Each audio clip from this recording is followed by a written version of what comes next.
Welcome back to Great Day St. Louis. Okay, we are all guilty of comparing our lives to other people's. But for kids, it can feel even worse, like they are always missing out.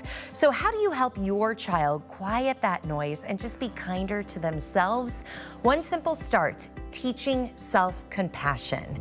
We are thrilled to welcome our friend, Dr. Tim Jordan, back here to Great Day St. Louis with some tips to help. Always good to see you, my friend. Good morning. Let's talk about self-compassion. You say there are 3 components of this. What are they? Well, I just spent the weekend with 15 middle school girls, and I was reminded about how much negative self-talk they have, how badly they talk about themselves. They get discouraged. I'm so stupid, nobody else. So one of the things they can do is they can imagine if someone who loves them unconditionally was in their head, your mom, your dad, your grandparents, whomever. You think about, if that person was in my head right now, what would they be saying? Would they be saying, you idiot, you're no good, everybody's better than you, you're not good enough? Or would they be saying, it's okay, relax, you're good enough, I love you? So you imagine that person in your head, what would they say? Then say that to yourself instead. And the 3 components of self-compassion. Yeah. So that's the first one. The other one is you think about, a lot of people have been through this. There are a lot of people who got a bad grade in a test, who didn't make the soccer team, who didn't make the audition. A lot of people have been through what I'm going through, and they made it. They handled it, they made it through. So if they made it through, then therefore so can I. And the final component is to think about, when you get those negative thoughts in your head and you start to get down yourself or you get really anxious, I equate it to like a smoke alarm in your home. Okay. When the smoke alarm goes off, you probably don't call the fire department and freak out.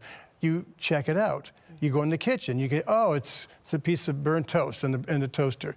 So you can make it into a house on fire moment, or you can make that thought into a burnt toast moment. So if you can stop yourself and allow it to be more of a burnt toast moment, that doesn't require as much energy. You don't need to get all worked up. You can keep it to what it is. You can make it into just a small thing. We're talking about kids, but this is advice that I think adults can absolutely use too. Let's go back to the fact, though, that sometimes kids do feel like what they're experiencing has never been experienced before. How do you let them know that it is okay, that there's a good chance their friends are going through these emotions and feelings too? Well, first of all, as a parent, you can say, I know how you feel. I remember being 8, 12, 16, wherever the age is. I remember being your age. I remember going through something similar. You tell them your story. So they realize, wow, not only does my mom understand, she really understands, or my dad, because they went through it too. And I think also, I think it's nice for kids to have places they can go and talk about what's going on. Whether it's a class meeting, whether it's like one of my retreats, things like that, so they realize that a lot of people understand what I'm going through because I'm not the only one. We don't talk about it in the hallways of school, some of those things that are going on inside of us, but I can understand that people have, my parents have, my grandparents have, other people have, so therefore there's this universal experience of, therefore I can also manage it. And something else you suggest for kids today is mindfulness. What do you mean by that? And how do we encourage mindfulness in kids who also don't have the wisdom and wherewithal that adults do when it comes to this? Well, it can mean a lot of things, but I think it means, first of all, just kind of being in the moment. Because we spend so much time going in the future, worrying about the future, this could happen and that could happen, instead of just saying, let me just bring myself back to this moment, calm myself down, do some quieting kinds of things, go inward, if you will, as opposed to spending so much time distracted with all these things out here. So mindfulness can mean quieting yourself down, going inside, and taking care of yourself. I often tell myself, Laura, be where your feet are. Don't be 15 steps ahead. Be right where you are in this moment. Having little mantras I teach girls, having little phrases to bring yourself back. I am peaceful, I am calm, I am present. It's okay, it's all gonna get better.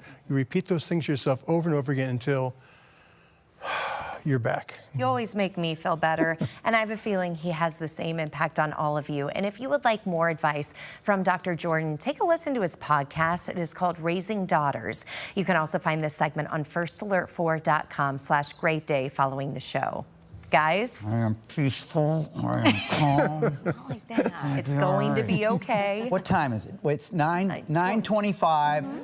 I've had 8 burnt toast moments so far, and it's only 9:30. That's not a good sign, but But you could have had 9. So there you Look go. at that. That's a very Could be good worse. point. All right, thanks, guys.